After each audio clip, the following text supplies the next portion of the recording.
Assalamualaikum dan salam sejahtera bersama dengan saya Azril Nazli alias anda akan mengembara dengan saya naik BMW E39 daripada Kota Warisan ke PJ Petaling Jaya. Cuaca agak baik hari ni. Semuanya dalam keadaan okey.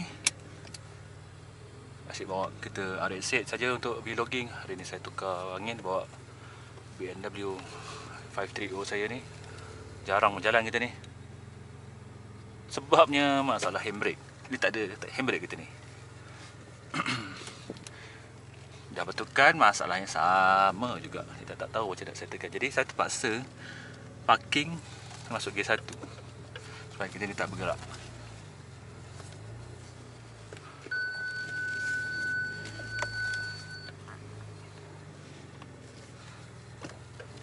Okey.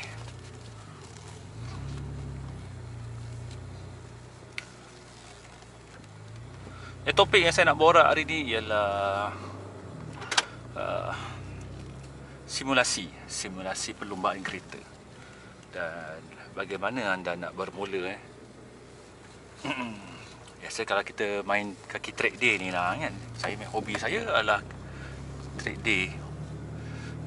Tapi disebabkan COVID dan kekangan masa, jadi saya pun membina simulator perlumbaan yang dapat memberikan adrenalin yang sama seperti saya turun kat lintas Sepang belah kanan. Sama je, tak ada beza.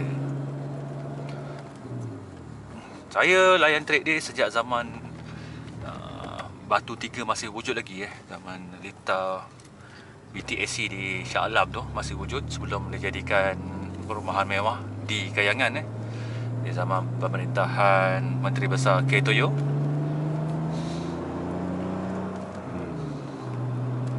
Dan kediaman saya ni di Kota Warisan dekat dengan lintas Sepang. Jadi bila ada event dengan lintas Sepang, mudah saya nak sertai. Jadi hobi track day saya ni tetap bersambung. Tapi kos bercerita pasal kos mahal. Kita bukan setakat kalau turun track day ni kos fee 4 jam dalam 380-400 ringgit, lebih kurang dalam RM195 untuk 2 jam sewaan. Itu baru kos fee ataupun tiket nak masuk track Ita tu. Belum lagi cerita kos petrol, kos tayar, preparation kereta, nak pastikan kereta tu selamat. Jadi satu alternatif lain ialah layan simulator. Jadi biasanya orang yang nak beli simulator, tiba-tiba nak beli simulator ni, nak semua lengkap, memang harganya mahal lah. Sebab saya mengambil masa nak membina simulator. Saya start dengan laptop, dah ada duit saya baru beli PC, dah ada duit daripada main keyboard baru beli controller, lepas tu daripada controller baru nak beli steering biasa-biasa, betul, dari steering yang biasa-biasa baru nak upgrade direct drive. Dia mengambil proses yang lama. Macam saya mengambil 5 tahun untuk lengkapkan sistem simulator yang saya kehendakkan. Okay? Jadi kalau tengok sekaligus pun memanglah spending money dia dahsyat. Tapi saya mengambil masa 5 tahun untuk siapkan simulator saya. Bukannya rasa nak terus buat kan. Jadi saya akan memberikan tips-tips dan panduan. Yang pertama kalau anda nak layan racing simulator, pertama kali anda memang betul minat motorsport. Anda bukan gamers, anda bukan nampak orang main game kereta, anda pun nak main game kereta. Lepas tu kawan anda main game PUBG, anda pun main PUBG. Jadi pertama ialah diri anda sendiri. Adakah anda minat simulasi perlumbaan kereta? Adakah anda bermain simulasi tu untuk menang dengan cara mengikut hukum yang ditetapkan, seperti anda turun dalam lintas sebenar, ataupun anda menggunakan teknik-teknik yang tak logik, yang sistem programming tak dapat nak halang anda, tapi disebabkan anda nak menang juga, mengikut mindset gaming anda tu, janji menang, alah game aja pun kan. Jadi macam saya memilih main simulasi sebab saya nak samakan macam pengalaman di Lita betul. Seating saya sama macam bawa kereta betul ni. Jarak steering sama. Cara pegang steering 3 dan 9. Helento, bila nak drop gear, saya akan pastikan saya Helento walaupun dalam simulator. Jadi saya akan ada satu alat yang simulate head shifter seperti saya guna dalam kereta betul ni. Saya steering pun sama, kedudukan pedal pun sama, jadi seating pun betul sama. Saya copy exact macam kereta saya ni, saya copy ke dalam simulator sebab saya nak simulate, saya bukan nak main game. Jadi kalau betul mindset anda betul, memang anda minat motorsport dan anda nak enjoy simulasi, dan anda nak enjoy simulasi berseorangan ataupun secara multiplayer, then barulah racing simulator ni memang untuk anda. Kalau anda daripada background gaming, menganggap simulasi sebagai satu game, baik, saya nasihatkan jangan, sebab nanti anda akan membeli barang-barang secara impuls. Lepas tu nanti ada 2-3 bulan anda bosan, tak ada drive. Jadi anda akan rasa kerugian. Jadi anda bercerita, aku dah bosan lah 2-3 bulan main, tak best. Sebab diri anda sendiri tak minat motorsport. Jadi kalau orang yang minat motorsport, dia bersyukur sangat dapat barang-barang macam ni dan simulate dan enjoy diri dia dalam dunia perlumbaan walaupun secara virtual. Okey, pertama katakan anda minat, kita tick right, anda minat, betul saya minat. Encik Azril, pertama persediaan PC ni penting, sebab PC ni lah yang akan render segala-galanya, dapat grafik, sound, live stream, record, memastikan peripheral ataupun peralatan berfungsi dengan baik. Jadi start dengan PC ni, beli motherboard yang memang untuk gaming, jangan berjimat di situ. Beli ikut motherboard gaming seperti Asus ke dan kalau boleh beli motherboard yang VR ready. Manalah tahu satu hari nanti anda nak upgrade ke VR, virtual reality kan, tak nak guna screen, nak nampak macam apa yang lihat dekat dalam video ni. Jadi pertama motherboard pilih berkualiti. Kedua AMD ataupun Intel. Yang ni susah saya nak perdebatkan saya, sebab tak ada beza pun. Tapi kalau anda berkemampuan, binalah AMD atau Ryzen yang berkualiti, yang spek tinggi, ataupun Intel yang spek tinggi. Dua-dua ni tak kisah. Tapi perlu saya nyatakan, perisian untuk simulasi ni hanya guna 4 core saja. Dia tak perlu sampai 32 core. 4 core saja. Jadi beli CPU 6 core dah cukup sangat dengan clock yang setinggi yang boleh lah. Contohnya i9 9900K ada K tu, mana tahu satu hari nanti anda nak overclock. Okey, kalau pilih Ryzen, make sure pilih RAM yang berkualiti, RAM random access memory yang boleh pergi 3200 Hz. Kalau Intel tak ada masalah pun bagus juga. Okey, jadi lepas tu pilih storage utama, NVMe ataupun SSD lah. Yang pertama CPU tu clock kena tinggi, setinggi yang mungkin, core maksimum kan 6 sahaja. Okey, lepas tu kalau boleh ada cooler. Okay, sekarang cerita benda paling penting, GPU. GPU ni dia ikut anda punya plan untuk upgrade. Anda nak plan nak ke VR ke, ataupun anda nak plan main triple screen. Macam saya pernah ke triple screen dan akhirnya singgah di VR sampailah sekarang. Saya dah lama menggunakan VR. Jadi anda kena tahu perbezaan single screen, triple screen dan VR, kat mana yang paling banyak anda seronok. Jika anda smoking, VR mungkin tak sesuai lah nak smoke. Macam mana kan, mungkin triple screen lagi sesuai. Kalau anda jenis cepat pening, VR pun tak sesuai. Ini masalahnya guna triple screen, bil elektrik tinggi. Mungkin bil elektrik satu PC saja kalau guna hari-hari boleh pergi 100.5 tiap bulan. Kalau VR yang bagusnya kurang menggunakan ruang, kecil, dan anda tak perlu nak upgrade gadget sangat. Guna G27, G29 masuk ke VR dah selesai dah masalah. Tapi guna triple screen anda akan tergoda untuk upgrade steering lah, nak upgrade button box. Kita sediakan PC dahulu, make sure PC tu VR ready. GPU ikut kemampuan kalau boleh untuk 2021 ni serendah 10880 Ti. Untuk VR 2070 RTX dah mencukupi. 3080, 3090 adalah untuk high-end VR dan juga high-end triple screen. GPU ni memang betul-betul lah menghabiskan duit lah. Jadi kos nak set up PC pada 2021 sahaja boleh mencecah 5,000 ke atas tau.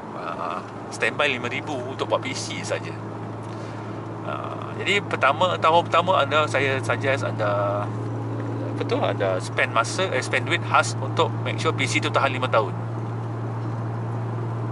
Seterusnya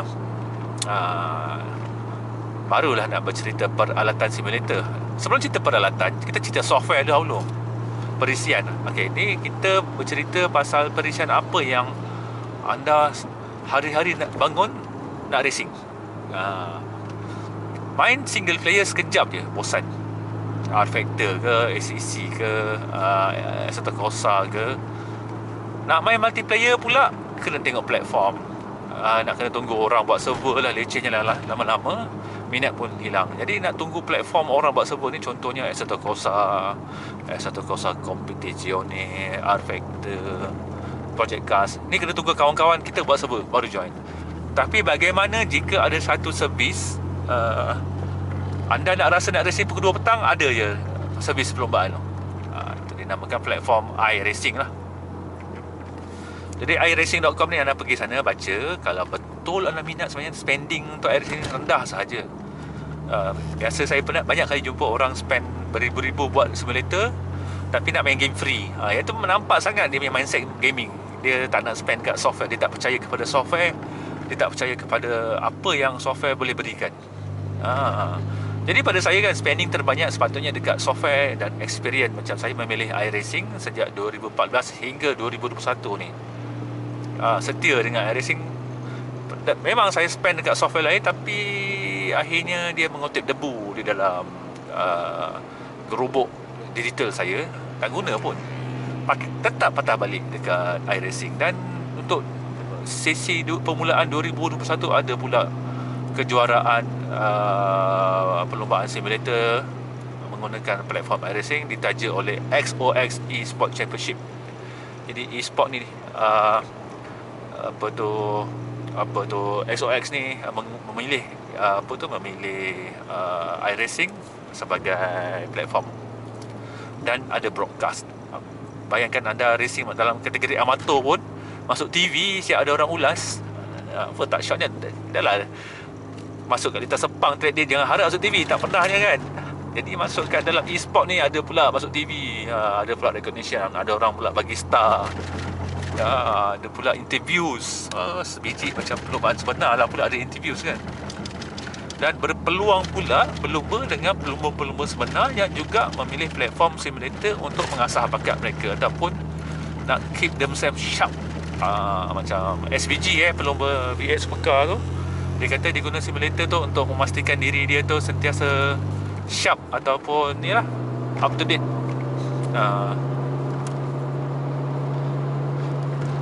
Jadi sebabnya adalah simulator ni adalah satu tool sebenarnya dan tak banyak beza pun dengan dunia sebenar. Jadi kalau orang tu tak pernah guna simulator, dia akan kutuk lah, apalah main game tak sama macam turun trade day. Sebab dia dah spend banyak duit dekat kereta dia, bila tiba-tiba kawan-kawan dia semua berubah ke simulator, dia bengang lah kan.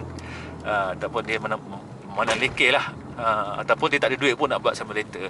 Daripada saya, membuat simulator ni mengikut kemampuan. Yang penting adalah, pada saya yang penting ialah participation anda dekat dalam iRacing tu. Dia ada macam liga.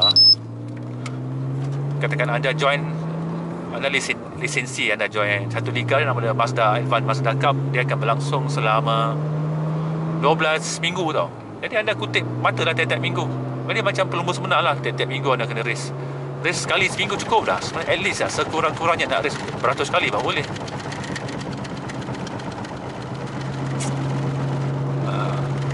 Jadi untuk peralatan pada saya, kedua ialah dari PC, kedua ialah software, ketiga baru peralatan. Peralatan saya suggest beli yang permulaan ni, beli yang murah dulu tapi yang mudah jual balik. Seperti Logitech G29, dapat steering, dapat shifter, dapat pedal dengan harga 1,000 lebih ya kan. Dia sebab ini adalah fasa menunggu. Anda setahun dahulu race pakai itu, tahun depan upgrade lah. Tapi G29 ni kalau kita jual second hand, laku, harga pun tak turun banyak. Kalau guna Trustmaster pun okey juga. Tapi bila guna Trustmaster, anda dah spend dekat 3,000 lebih tau. Jadi kalau anda nak upgrade ke direct drive, wah, dia punya macam, aku dah habis dekat 3,000 ni, nak direct drive 4,000 je kan. Baik beli direct drive. Jadi pada saya, kalau anda tak ada bajet sehingga 4,000 untuk beli steering direct drive, baik 1,000, dalam 1,100, 1,200 pakai lo G29. Tu ketiga, steering, pedal dan shifter lah. Keempat, pada saya penting ialah cockpit. Takkan anda duduk atas meja, duduk steering kat bawah kan. Jadi kalau anda seorang yang nak simulate kereta sebenar, kereta lumus sebenar, jadi anda kena bina cockpit lah.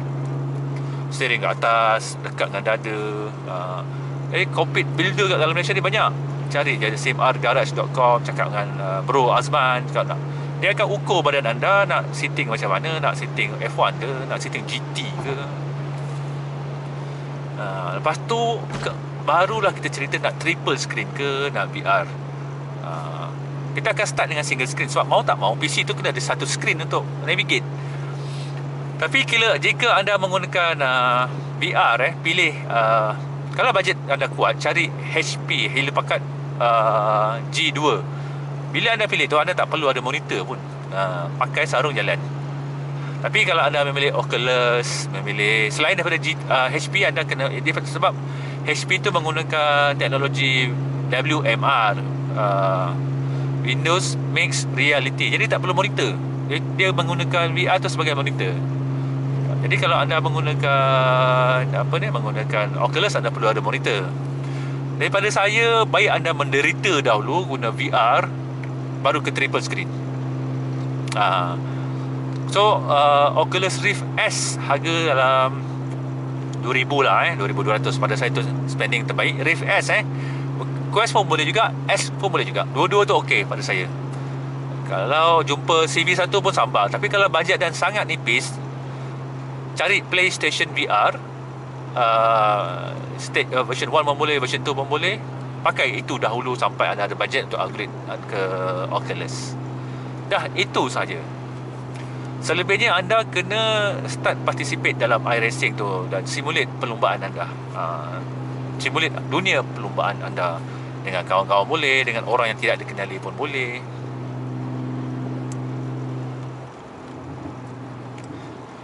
Dan yang paling penting, simulate kedudukan memandu sama sebiji dengan kereta sebenar. Jadi lama kelamaan anda akan tengok kenapa kawan-kawan aku yang dalam perlombaan ni, dalam grup ni, semuanya nak streaming. Jadi anda akan belajar streaming. Anda akan mula belajar bercakap macam saya bercakap ni. Anda akan mula create followers anda. Jadi anda nak join grup khas untuk simulasi ni. Di grup ni terdiri daripada gamer, saya minat motorsport, dan terdiri juga daripada pelumba-pelumba sebenar di lintas Sepang dan juga minat simulasi.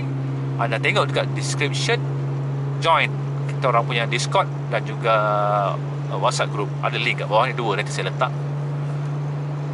Ini saya akan belanja tarik kereta ni. Kereta saya ni 530.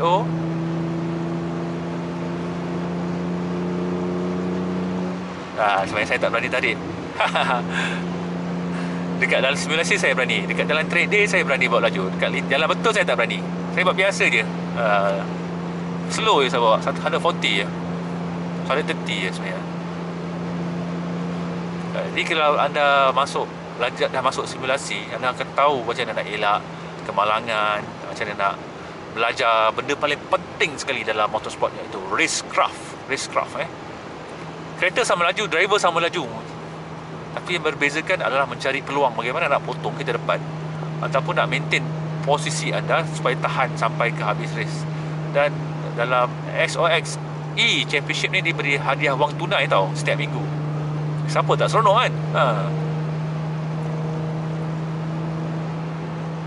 Okey, sampai di sini saja celoteh saya berkenaan dengan sim racing dan pelamburan dan jika anda keluarkan iSina tu nak beli peralatan air lumba pun saya rasa okey juga, sebab anda tak akan spend lagi lebih. Kebaikan kalau anda keluarkan iSina tu nak modify kereta, baik beli simulator pada saya lah. Dia punya kepuasan tu sama je. Sebab saya dah memiliki, saya memang ada kereta lumba, kereta ni RX-8, satu Volvo proper track car, dan saya ada simulator. Pada saya sama je, tak ada beza lah.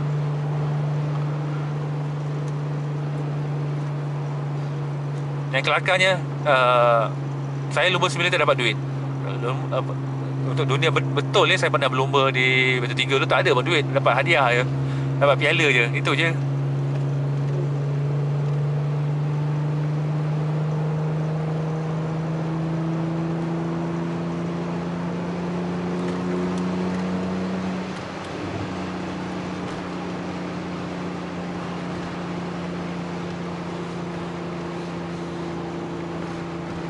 Bunyi macam V8. Tapi saya bukan V8, i6 je ni.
Paling bahaya kalau time hujan, kena betul-betul pay attention. Jadi belajar sim racing ni membantu saya, membantu dengan